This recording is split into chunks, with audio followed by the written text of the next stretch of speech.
Hello friends. Amongst the various functions of management like planning, organizing, controlling, staffing, directing, controlling, etc. आज हम लोग देख रहे हैं ऑर्गेनाइजिंग। ऑर्गेनाइजिंग को अगर हम देखा जाए तो we can say that organising is a process, organising is a structure. बस मोर कॉमनली जो यूज़ किया जाता है वो किया जाता है ऑर्गेनाइजिंग एज अ प्रोसेस। तो इसमें क्या होता है कि जो भी एक्टिविटीज़ है उसको आप पहले आइडेंटिफाई करते हो। तो ऑर्गेनाइज को जो भी एक्टिविटीज़ है उसको हमें पहले आइडेंटिफाई करना पड़ता है। उसके बाद जो भी एक जैसी एक्टिविटीज़ है उनको हमें ग्रुप करना रहता है और उसके बाद हमें अथॉरिटी और रिस्पॉन्सिबिलिटी जो है वो डिफाइन करनी रहती है। तो बहुत ज़्यादा इंपॉर्टेंट क्या है कि identify the activities, grouping the related activities और defining the authority and responsibility for it. तो ऑर्गेनाइजिंग का जब भी कोई भी वर्ड आएगा तो आप लोग ये DIG याद रख लीजिए, डिफाइनिंग, आइडेंटिफाइंग और ग्रुपिंग। तो ये तीनों चीज़ों के बारे में जिक्र करना थोड़ा इंपॉर्टेंट हो जाता है। अभी एक सादा सा एग्जांपल ले लो कि आपको कोई तो भी पार्टी है, बर्थडे पार्टी है और बर्थडे पार्टी में आपको उसको ऑर्गेनाइज करना है। तो बट ऑब्वियस उसके लिए आपको लाइटिंग लगेगी, आपको उसके लिए म्यूज़िक लगेगा, उसके बाद आपको उसके लिए थोड़े से गेम्स प्लान करने पड़ेंगे एंटरटेनमेंट के लिए। अरे भाई सबसे इम्पॉर्टेंट है आपको उसकी केटरिंग को देखना पड़ेगा, राइट। तो ये केटरिंग देखते समय, केटरिंग ये एक पर्टिकुलर पार्ट हो गया। इस केटरिंग में आपको देखना पड़ेगा कि आप क्या क्या खाने में देने वाले हो सकता है आप बिरयानी देने वाले हो सकते हैं आप केक देने वाले हो, या फिर हो सकता है कि आप और क्या होता है कोल्ड ड्रिंक्स देने वाले हो, ठीक है। तो ये सारी चीज़ों की आपको प्लानिंग करनी पड़ेगी कि ये करना है। पर इसके लिए लगने वाला जो मटेरियल है, उसको लगने वाली जो भी आप कह सकते वस्तुएं, वो सब आपको अरेंज करनी पड़ेंगी। ये सारे के लिए आपको जो भी काम है, जैसे बिरयानी बनाने का जो भी काम है, वो छोटे छोटे भागों में बांट के किसी न किसी को ये करने के लिए कहना चाहिए। अभी ऐसे ही जैसे किसी को आता ही नहीं उसको थोड़ा ना हम बिरयानी बनाने के लिए कहेंगे। Those who are having specialisation in that particular field appointed over here. वैसे जो केक है वो बनाने के लिए हमारे पास सुपर स्पेशलिस्ट जो बेकर होता है, जो केक बना सकते हैं, उनको ये काम हम देंगे। बट ऑब्वियस इन सब के लिए जो रॉ मटेरियल लगेगा वो जाके बाजार से लेके आना पड़ेगा। उसके बाद ये सारी चीज़ें बनाई जाएंगी और उसके बाद हमारी पार्टी ऑर्गेनाइज की जाएंगी। हम इसके पास वापस आते हैं। अभी अगर हम इम्पॉर्टेंस ऑफ ऑर्गेनाइजिंग की बात करें तो सबसे पहला जो पॉइंट है हमारे पास वो है authority and responsibility, clarity. Authority और रिस्पॉन्सिबिलिटी ये जो दो टर्म्स है ये एक ही कॉइन के दो सिक्के, एक सिक्के के दो पहलू कह सकते हैं हम। आपको अथॉरिटी और रिस्पॉन्सिबिलिटी का मतलब तो पता ही होगा। अथॉरिटी का मतलब होता है कि आपका जो भी अधिकार है और रिस्पॉन्सिबिलिटी का मतलब होता है जिम्मेदारी। तो अथॉरिटी और रिस्पॉन्सिबिलिटी जो है वो क्लियरली मेंशन की जाती है। आपको पता रहता है कि आपकी पोजीशन क्या है, आपको कौन सी पावर्स दी गई है। उसी तरीके से जो वर्कर है उसको ये बताया जाता है कि उसने क्या करना है, उसके लिए उसे हेल्ड रिस्पॉन्सिबल किया जाएगा। ये सारी चीज़ें जो वो क्लियरली मेंशन रहती है। 2 नंबर पे हम लोग देख रहे हैं व्हाट इज ब्रिंग स्पेशलाइजेशन। इसका जिक्र हमने ऊपर अभी किया था कि जब ऑर्गेनाइजेशन का जो भी पूरा का पूरा काम है, अभी हम ये पूरा का पूरा जो काम है जैसे केटरिंग हो गया, लाइटिंग, म्यूजिक और ये सारी चीज़ें इकट्ठी तो नहीं करने, हमने इनको अलग अलग पार्ट में डिस्ट्रीब्यूट कर दिया। लाइटिंग अलग कर दिया, म्यूजिक अलग कर दिया, केटरिंग अलग कर दिया। इससे क्या हो गया कि जो भी स्पेशल इंसान है वो अपना अपना काम करेगा। इससे the overall specialisation is maintain in the organisation. Create sense of security. अब यहाँ पे क्या हो जाता है कि जो ऑर्गेनाइजेशन है वो क्लियरली बता देता है कि कौन सा काम करना है, किसने करना है, और हर मैनेजर का जो जॉब है वो क्लियरली मेंशन रहता है। और उनको ये भी बताया जाता है कि आपके पास कितनी पावर है, आपकी अथॉरिटी कितनी है। ये सारी अगर चीज़ें आपने बराबर से बताई है तो एक सेंस ऑफ सिक्योरिटी एम्प्लॉय के मन में आ जाती है कि हाँ भाई मुझे पता है मुझे क्या करना है, कैसे करना है। नेक्स्ट है defines the job properly. Organising क्या करता है, किस चीज़ में मदद करता है, वो है कि बराबर इंसान को, ये मेरा बहुत ही आप कह सकते हो कि फेवरेट वर्ड है जो कह रहा है putting the right person at the right job to do the right work at the right time. पर ये सब हेल्प करता है सिर्फ ऑर्गेनाइजिंग। ये सब जो चीज़ें वो करेगा कौन, स्टाफिंग में, पर ये हेल्प करता है उन सारी चीज़ों को। तो अलग अलग डिपार्टमेंट में कितनी कौन सी क्वालिफिकेशन की, किस स्किल के, किस एक्सपीरियंस के लोगों को अपॉइंट करना है, ये सारी चीज़ें ऑर्गेनाइजिंग से हमें पता चल जाती है। Establishes coordination.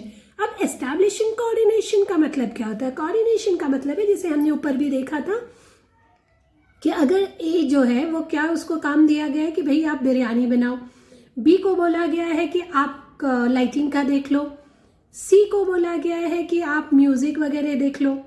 अभी ये सब जो चीज़ें हैं, या फिर आप डी को बोलोगे केक बनाने के लिए बोला था, ई को बोला था कि भाई आप कोल्ड ड्रिंक्स का देख लो। हमने सारे जो काम थे वो अलग अलग लोगों को दिए हुए थे। अब लास्ट में फाइनलाइज में क्या होता है कि ये सारी चीज़ें आपको इकट्ठा करनी पड़ेंगी।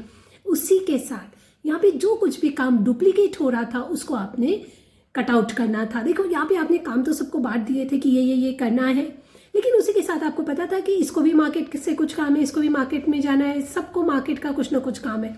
तो जो काम कॉमन था वो एक इंसान के पास दे दो ताकि आपका समय, वक्त, पैसा सब कुछ बच सकता है। ये किस कारण होगा? तो बट ऑब्वियस ऑर्गेनाइजिंग के कारण, क्योंकि हमने पता है हमें क्या करना है और उसमें जो कॉमन काम है वो हमने निकाल के एक ही इंसान को दे दिए थे, जिससे कि हमारा डुप्लीकेशन ना हो। डुप्लीकेशन नहीं होगा इसका मतलब कॉस्ट रिडक्शन होगा, कॉस्ट रिडक्शन होगा इसका मतलब एफिशिएंसी इंक्रीज हो जाएगी। नेक्स्ट हम लोग देखते हैं facilitates administration as well as operation. तो ऑर्गेनाइजिंग क्या करते हैं? Administration is you can say management job, planning के तरह होता है, मतलब जो आप कह सकते हैं इंटेलेक्चुअल वर्क जो रहता है वो करने में, as well as on the floor, on the shop floor जो भी काम करने के लिए है, दोनों कामों में हमारा ऑर्गेनाइजिंग हमें फैसिलिटेट करता है। वापस एक बार देख लेते हैं कि ऑर्गेनाइजेशन स्ट्रक्चर क्या करता है। बोलते हैं कि ये जो मैनेजमेंट के काम है वो किसने करना चाहिए, कैसा करना चाहिए, और हमें पूरी तरह से ऑर्गेनाइजेशन का स्ट्रक्चर जो है वो पता होने के कारण हमारा एडमिनिस्ट्रेशन जो है वो स्मूथली रन होता है। एडमिनिस्ट्रेशन स्मूथली रन होने के कारण ऑपरेशनल एक्टिविटीज जो है, जब पे एक्चुअल वर्क किया जाता है, वो भी हमारा स्मूथली चलने लगता है। Next we go to what is called as growth and diversification.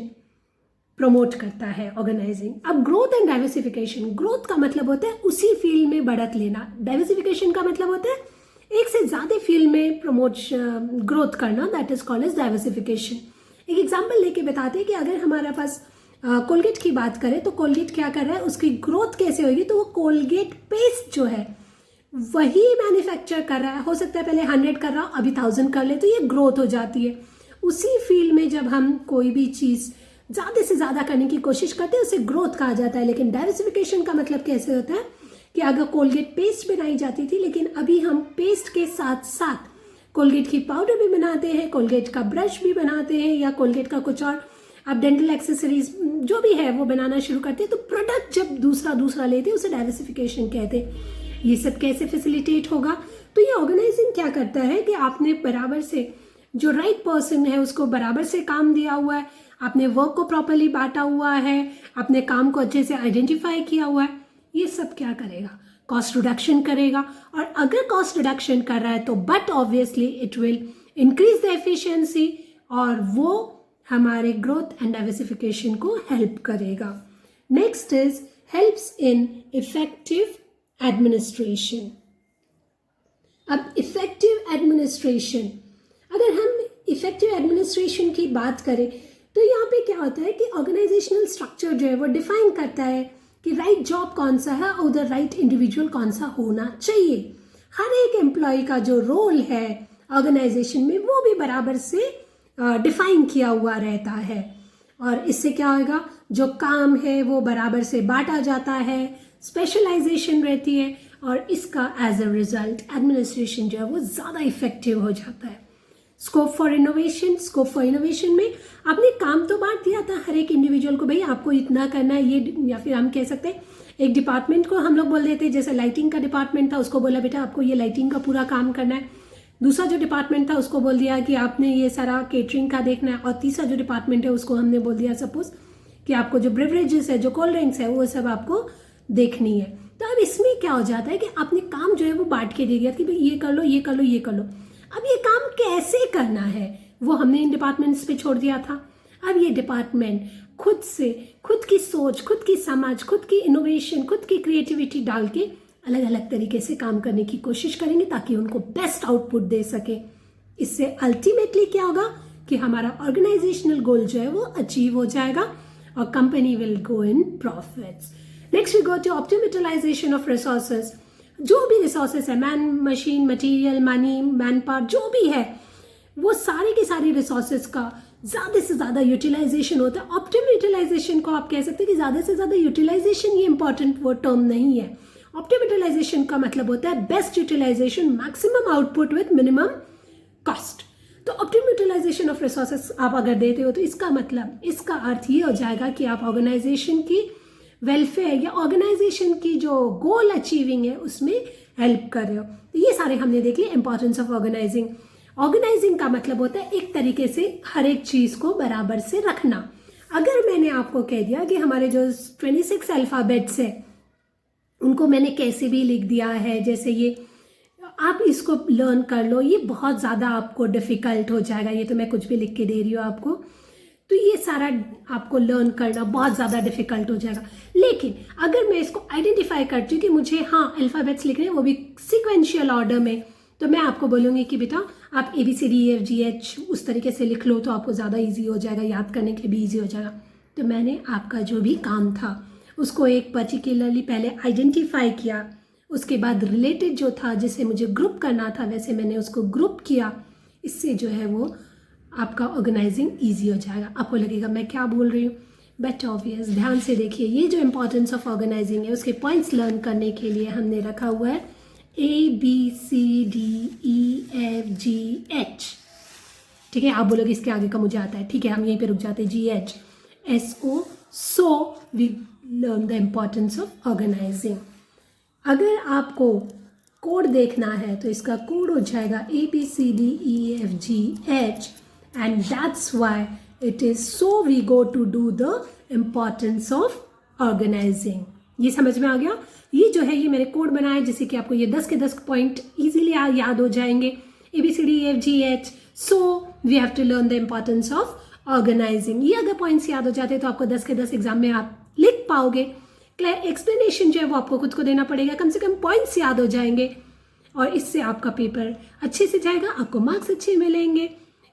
Comment me in the comment section telling me whether it was useful for you or no। उसी के साथ अगर आपने मेरे चैनल को सब्सक्राइब नहीं किया होगा तो please do so and press the red bell icon so that you'll get the notification of the new release that is done on this channel. Bye.